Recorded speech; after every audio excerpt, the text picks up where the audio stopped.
आया था राजयोग और राजाओं का राजा बनाया था। क्या पढ़ाया था? ऐसा योग जिसमें राज भरा हुआ है।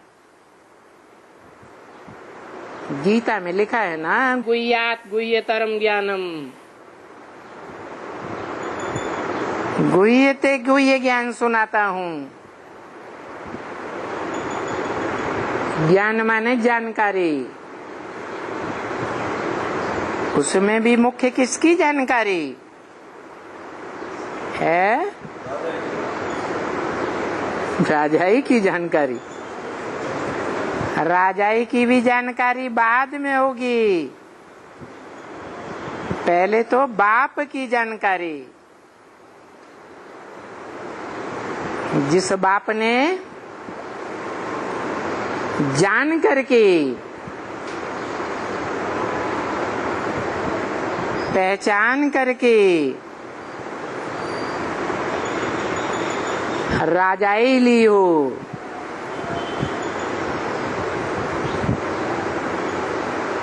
खुद राजाई लेने वाला होगा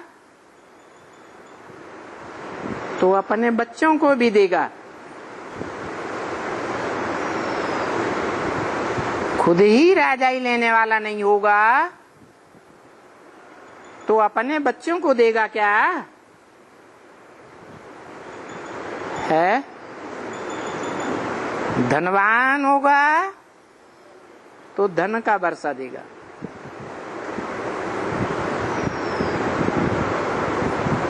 जमींदार होगा तो जमीन का वर्षा देगा।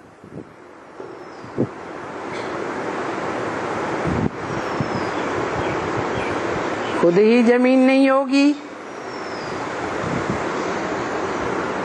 खुद ही धनवान नहीं होगा तो उस तरह की प्रॉपर्टी बच्चे को कैसे देगा? तो देखो,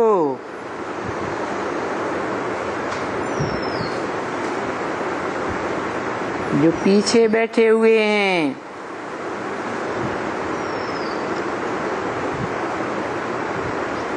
बड़े बड़े समझे जाते हैं, वो बड़े बड़े बैठे हुए हैं इस स्कूल में और पढ़ाई पर उतना तवज्जो नहीं देते हैं, तो राज की बात रह जाती है। क्योंकि छोटे बच्चों को तो पहले बेसिक नॉलेज ही, प्राइमरी नॉलेज ही दी जाती है।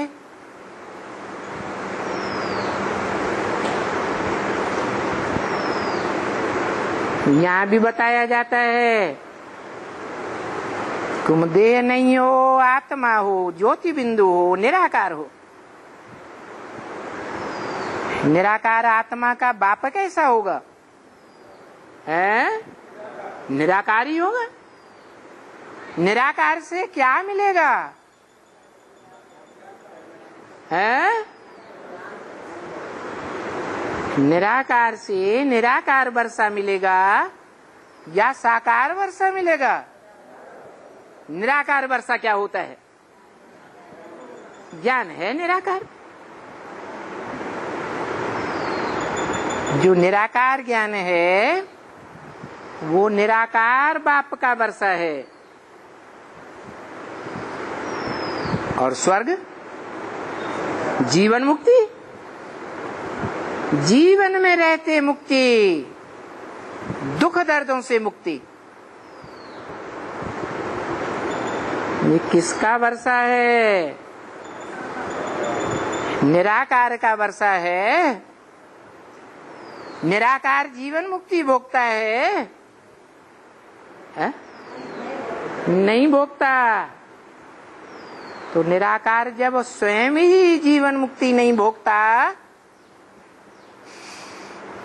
तो अपने बच्चों को कैसे देगा?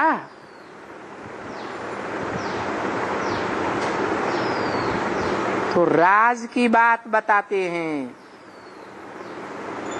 क्या कि निराकार को तो निराकार आत्माओं से सिर्फ राजयोग के ज्ञान का वर्षा मिलता है। क्या मिलता है?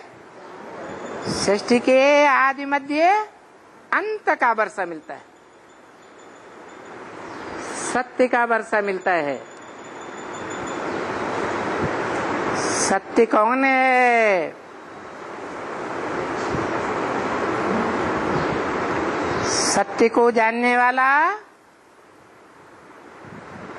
असत्य को भी जानेगा या नहीं जानेगा?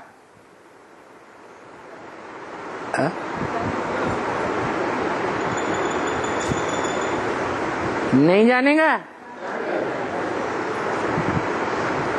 कहते हैं सत्यम शिवम सुंदरम। क्या कहते हैं? सत्य ही शिव अर्थात कल्याणकारी है, असत्य कल्याणकारी नहीं है। असत्य का अंश मात्र भी होगा तो भी अकल्याण ही करेगा।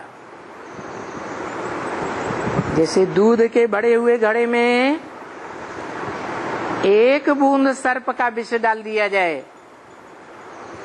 तो क्या हो जाएगा? है सारा ही विष हो जाएगा। तो सत्य की जानकारी चाहिए तो 100% चाहिए या परसेंटेज में चाहिए? 100% सत्य की जानकारी चाहिए। तो बताओ, इस दुनिया में जो दुनिया सतयुग, त्रेता, द्वापर, कलयुग 4 सीन से पास होती है, उस दुनिया में वो सत्य कौन है? कोई सत्य होगा या नहीं होगा? और सत्य होगा तो शिव समान कल्याणकारी भी होगा या नहीं होगा? इसलिए कहते हैं सत्य ही शिव है, शिव ही सुंदर है।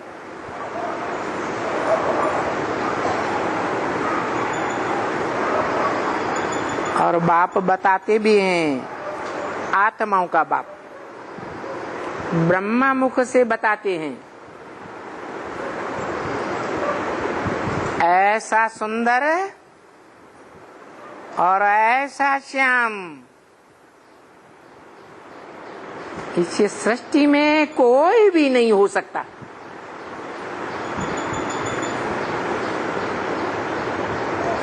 कैसा सत्य, कैसा श्याम, जिसे भक्ति मार्ग वाले भी बोलते हैं श्याम सुंदर। क्या बोलते हैं? श्याम सुंदर। श्याम माने काला, सुंदर माने गोरा।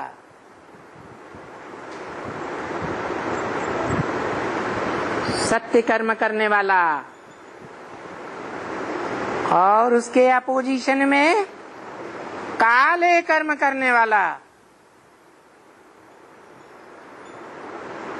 ऐसा श्याम और सुंदर इस दुनिया में कोई भी नहीं हो सकता। क्योंकि इस दुनिया का ये नियम है कि जो आत्मा जितना ही ऊंचे बनती है उतना ही तमो प्रधान युग में नीच भी बनती है।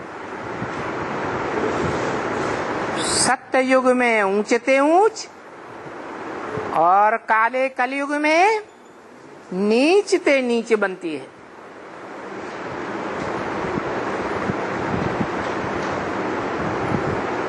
तो श्याम का भी ज्ञान चाहिए, सुंदर का भी ज्ञान चाहिए। वो श्याम और सुंदर एक ही व्यक्तित्व का नाम है। यह जैसे ईश्वर की दी हुई बेसिक नॉलेज पढ़ने वाले समझते हैं कि इस जन्म में श्याम और सतयुग के जन्म में सुंदर बनेगा। तो एक व्यक्तित्व हुआ या दो हुए? दो जन्म हुए तो दो व्यक्तित्व हुए। ऐसे नहीं है। इस दुनिया में जो जितना सच्चा बनता है संग के रंग में आकर के उतना ही झूठा भी बन जाता है, असत्य भी बन जाता है।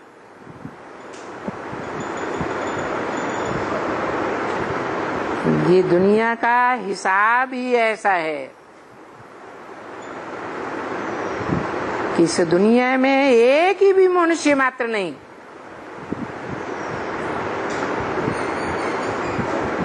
जो कलयुग के अंत में आकर के तमो प्रधान झूठ काला न बन जाए। सारी दुनिया रावण संप्रदाय बन जाती है। कोई बचता है? कोई नहीं बचता। परंतु निराकार आत्माओं का बाप, निराकार शिव बाप सुप्रीम सोल कहते हैं कि मैं तो इस दुनिया का वासी नहीं हूं। मैं कहाँ का वासी हूं? परे ते परे धाम का वासी हूं। और सदा शिव मुझे कहा जाता है। ऐसे नहीं, आज कल्याणकारी शिव और कल सारी दुनिया को मारने वाला, मार देने वाला अकल्याणकारी अशिव बन जाए।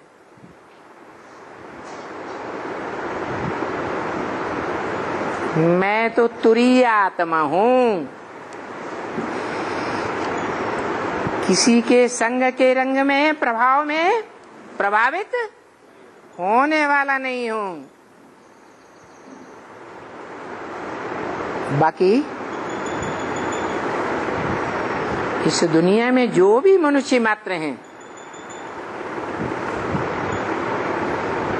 वो सब A to Z कितने भी बड़े बड़े कहे जाते हों दुनिया में, ग्रेट फादर्स कहे जाते हों, इब्राहिम, बुद्ध, क्राइस्ट, कितनी भी बड़े से बड़ी मानवीय जनरेशन के पिता कहे जाते हैं, जैसे क्राइस्ट लगभग सारी दुनिया की आधी जनरेशन उसे बाप मानती है। किसको?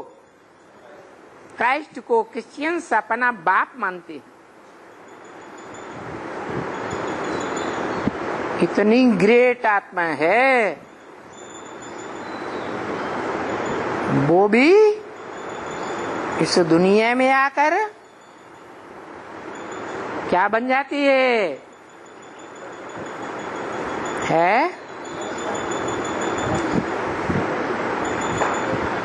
संग के रंग में आती है या नहीं आती है? आती है।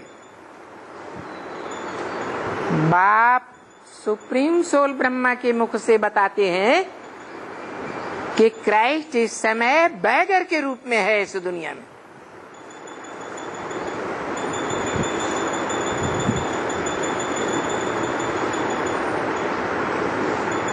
बैगर माना भिखारी,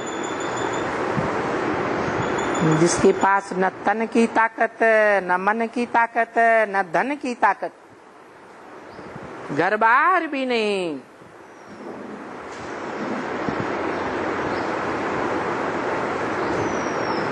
इस दुनिया की सभी मनुष्य आत्माएं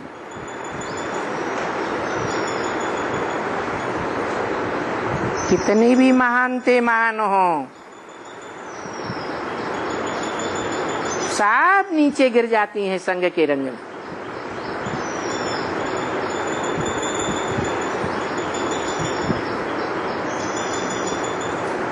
एक मैं ही आत्मा ऐसी हूं जिसकी आत्मा का नाम शिव है, जिसका शरीर अपना होता ही नहीं।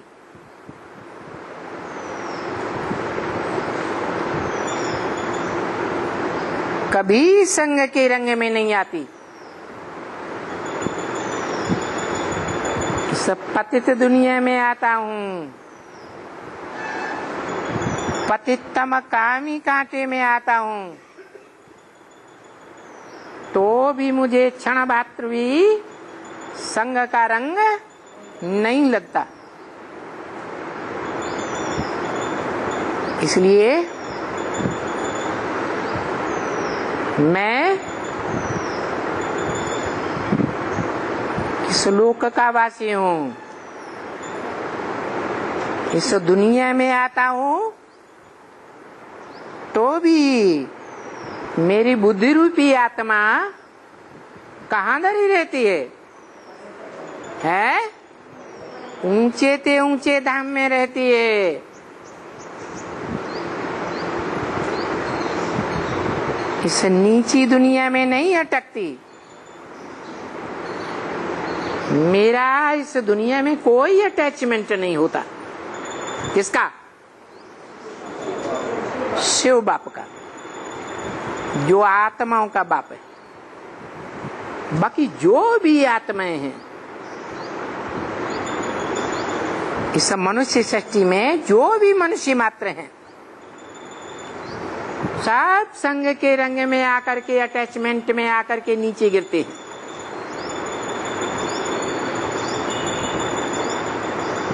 तब फिर बताओ, जीवन मुक्ति का वर्षा देने वाला बाप कौन होगा? जो जीवन में भी रहे और दुख दर्दों से मुक्त भी रहे।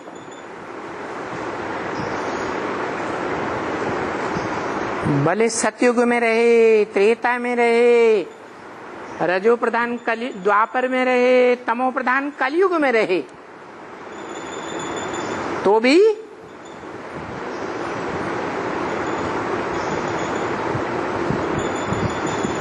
संग के रंग में तो आवे। किसके संग के रंग में? पतितों के संग के रंग में आवे, राक्षसी आत्माओं के संग के रंग में आवे, भले पतितम कामी कांटा बने,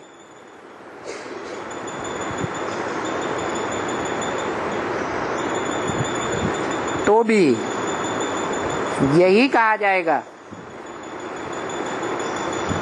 कि उसको भी संग का रंग तो लगता है ना, कि नहीं लगता है? लगता है।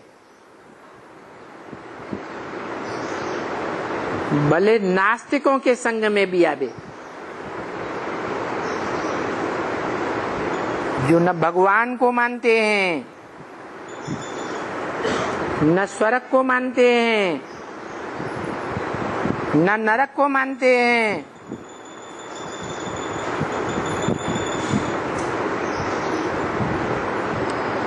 न कोई धर्म ग्रंथ को मानते हैं, न कोई धर्म को मानते हैं।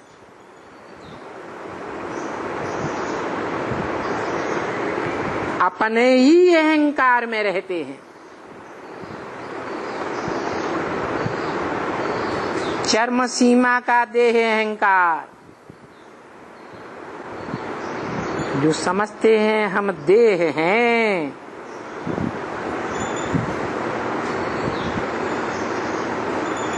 देह के 5 तत्वों का ही विश्लेषण करते हैं, पंचभूतों को ही मान्यता देते हैं।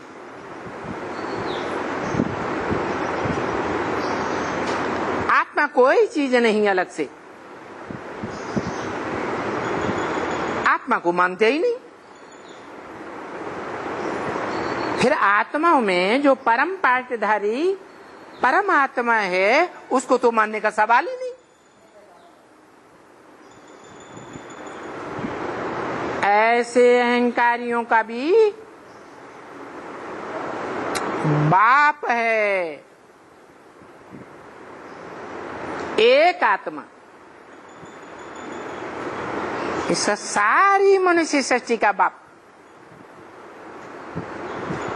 जो ब्रह्मा के मुख से शिव बाप ने बोला, भारत इस समय पूरा नास्तिक है।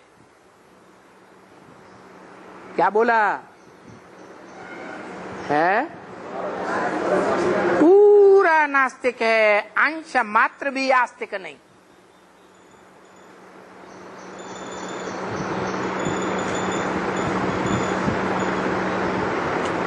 जैसे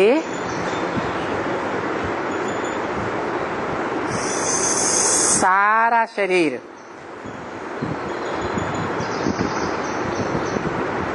भक्ति मार्ग में विष्णु के सारे शरीर को इस सृष्टि का विराट रूप मानते हैं।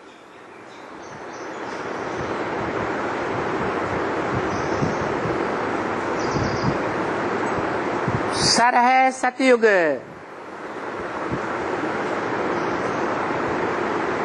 बाहें त्रेता युग, और नाभि से लेकर घुटनों तक के अंग द्वापर, 2 पुर हो जाते हैं। क्या हो जाते? 2 पुर हो जाते। एक इधर जाता, एक इधर जाता, एक राइटियस और एक लेफ्टिस्ट हो जाता। द्वैतवादी द्वापुर कहा जाता है। और घुटने के बाद पांव तक कलह क्लेश वाला कलयुग शूद्र कहा जाता है।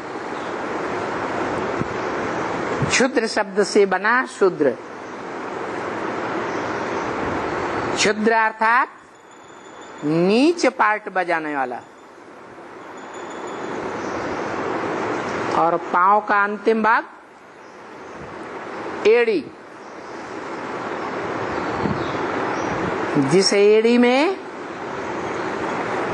सारे शरीर का भार जाकर इकट्ठा होता है।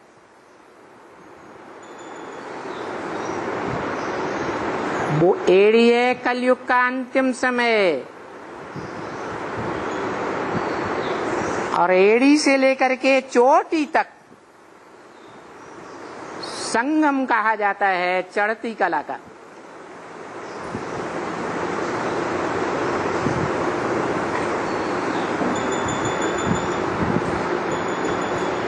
चोटी और एड़ी में क्या अंतर है?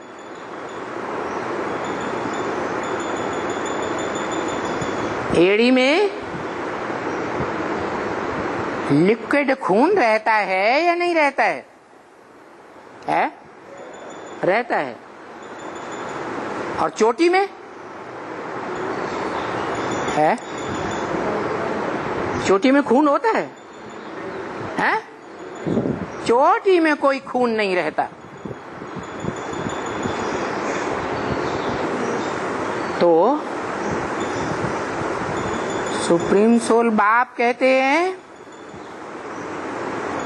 जब सारी सृष्टि, उसमें भी खास करके तुम बच्चे जो मेरे सन्मुख बैठने वाले रुद्रमाला के मणके कहे जाते हैं,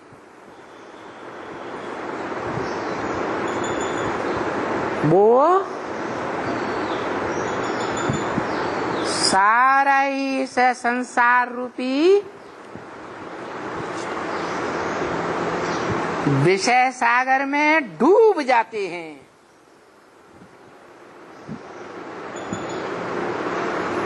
मात्र चोटी बचती है।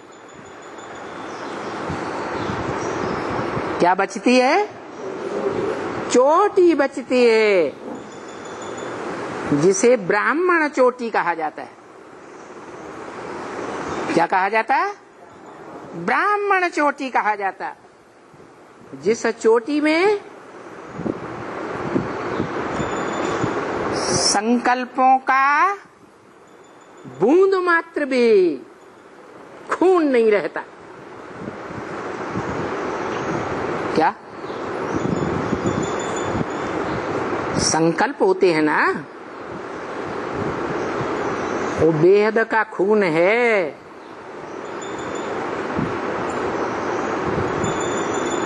जैसे संकल्प होते हैं अच्छे और बुरे,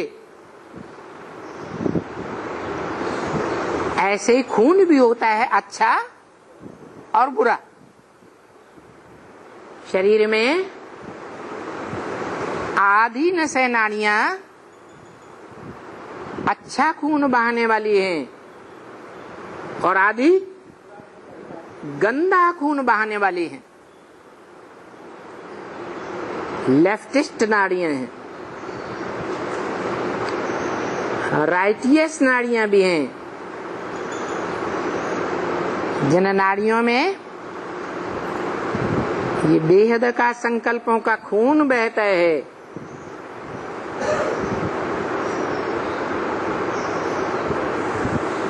मनन चिंतन से मनुष्य कहा जाता है। मनन चिंतन मंथन नहीं करता तो मनुष्य नहीं तो क्या कहा जाता है? जानवर, पशु, पक्षी, कीड़ा मकोड़ा कहा जाता है। तो देखो, एड़ी से लेकर के चोटी तक का जब संगम युग का सफर करते हो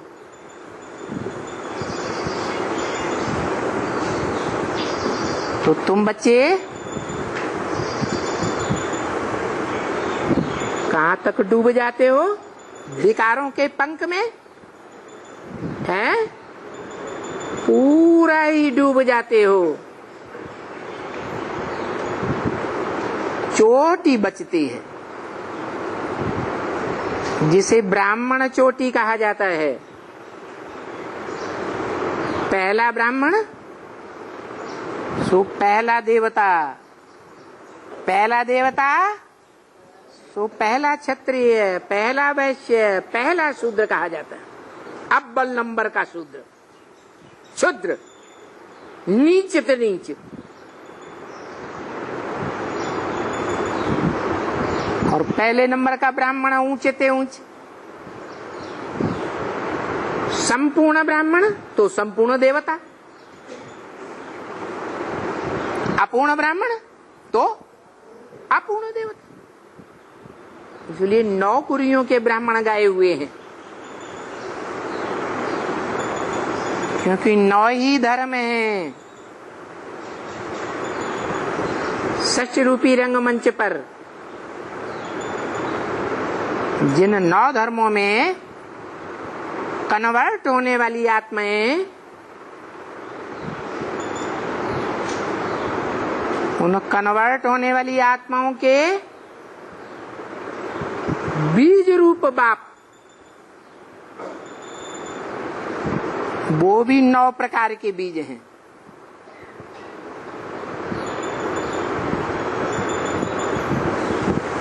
सब संसार सागर में, विषय सागर में, विषय विकारों के सागर में पूरे ही डूब जाते हैं।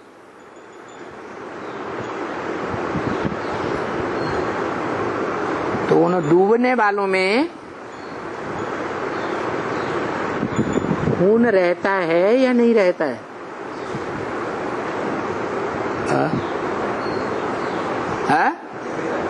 खून तो रहता है। चलो गंदा ही खून रहता हो, दुष्ट संकल्पों का ही खून बहता हो, खून तो रहता है। लेकिन चोटी में है, चोटी में कोई खून नहीं रहता।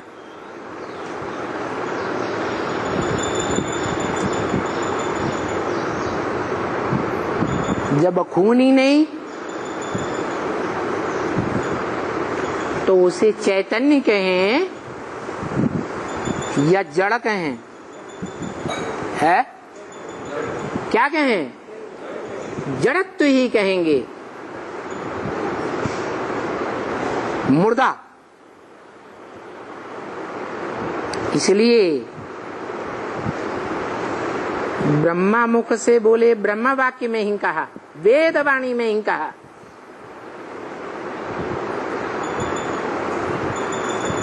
कि तुम बच्चे शिव बाबा कहते हो।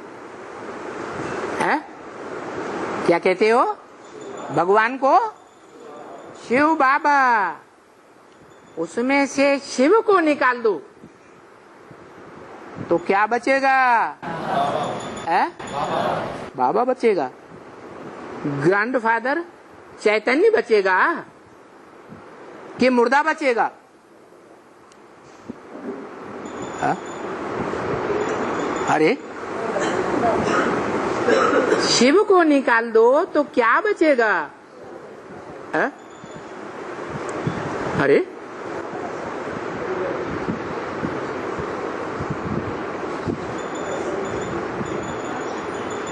मुरली में कभी सुना नहीं है? शिव को निकाल देंगे तो शव ही बचेगा। शव माना मुर्दा। क्यों कहा मुर्दा? है? अरे मुर्दे में डंडा मारो तो हरकत होगी? है? नहीं होगी।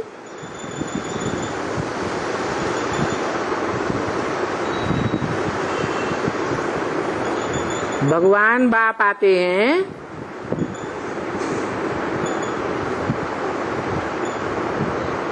तो नंबरवार आत्माओं के ऊपर अव्यक्त वाणी में माता के रूप में, ब्रह्मा माता है ना, कितने टांट मारते हैं। ऐसे बने हो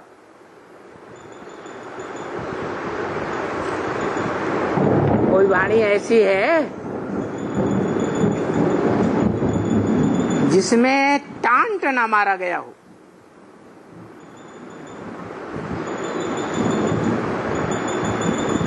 तो सोचना चाहिए कि हम माता पिता जैसा चाहते हैं वैसे बने हैं बने हैं। जैसे कहते हैं राजयोग की प्रैक्टिस चाहिए, ऐसी प्रैक्टिस 1 सेकंड में निराकारी, 1 सेकंड में आकारी, मनन चिंतन मंथन करने वाला, और 1 सेकंड में निराकारी बन जाए। मोल्ड करने में देर न लगे, ऐसे बने हो।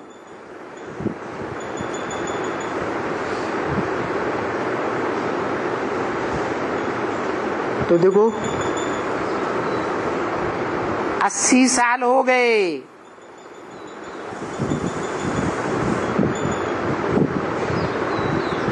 ईश्वरीय वाणी सुनते सुनते।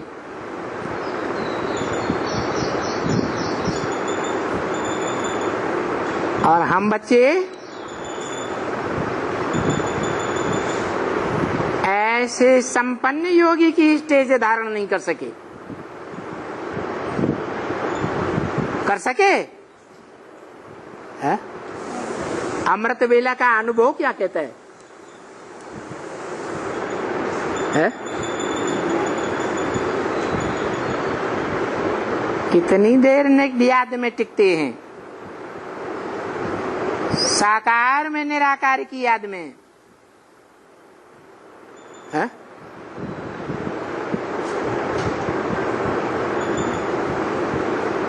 कोई का अच्छे से अनुभव अच्छे से अच्छा हो तो बतावे। अमृत बेला खास 2 बजे से लेकर के 4:45-5 बजे तक कितनी देर याद में टिकते हैं? एक्यूरेट याद।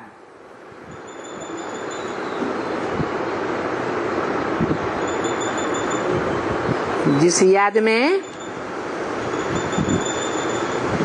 साकार में निराकार की याद हो। कौन सा साकार ये भी बता दिया। इस सृष्टि पर सदा कायम कोई चीज है नहीं। इस सृष्टि पर सदा कायम है एक ही शिव बाबा है, शिव बाप नहीं है, शिव बाबा है। सदा कायम है इस सृष्टि पर। तो जो इस सृष्टि पर सदा कायम होगा व्यक्तित्व के रूप में कि अव्यक्त बिंदु के रूप में है, व्यक्तित्व के रूप में।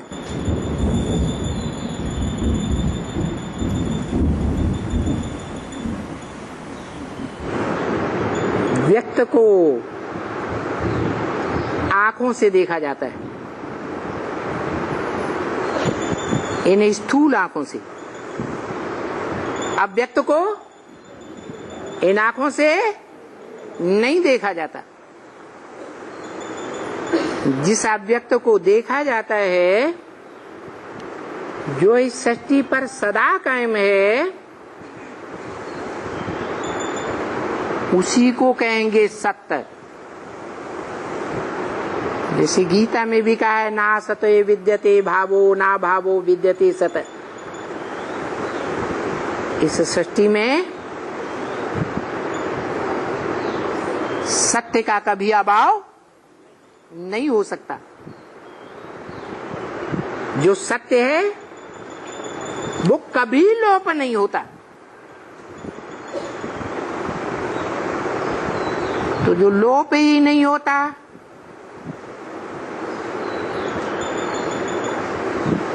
साकार में निराकार, वो कौन सा साकार में निराकार है? शिव बाप है, आत्माओं का बाप, या कोई मनुष्य सृष्टि का बाप है? मनुष्य सृष्टि का बाप है। जिस मनुष्य सृष्टि के बाप को कहा शिव बाबा को याद करो, क्या कहा? किसको याद करो? शिव बाबा को याद करो। ये नहीं कहा शिव बाप को याद करो। कहा है? क्यों? शिव बाप ऊंचे ते ऊंचे नहीं है, है? अरे ऊंचे ते ऊंचे को याद करना है या नीचे ते नीचे को याद करना है? फिर ये क्या चक्कर में डाल दिया है? साकार रूप, साकार की बात है, साकार दुनिया की बात है। हाँ वो तो ठीक है। इस सृष्टि में ऊंचे ते ऊंचे और नीचे ते नीचे होते हैं।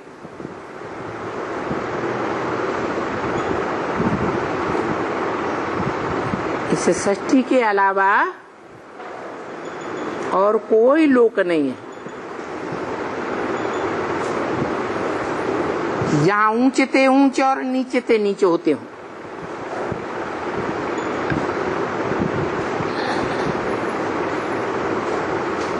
तो देखो,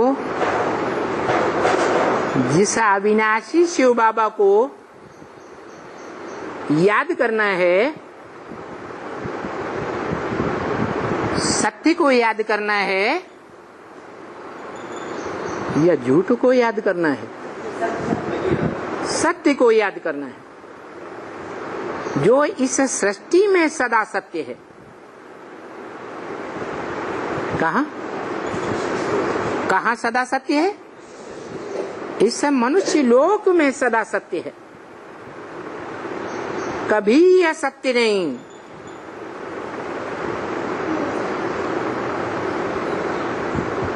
उस सदा सत्य को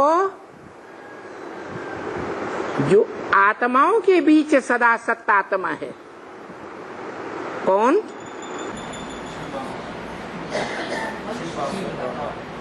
एक बोलता शिव बाबा, एक बोलता शिव बाप है। शिव बाबा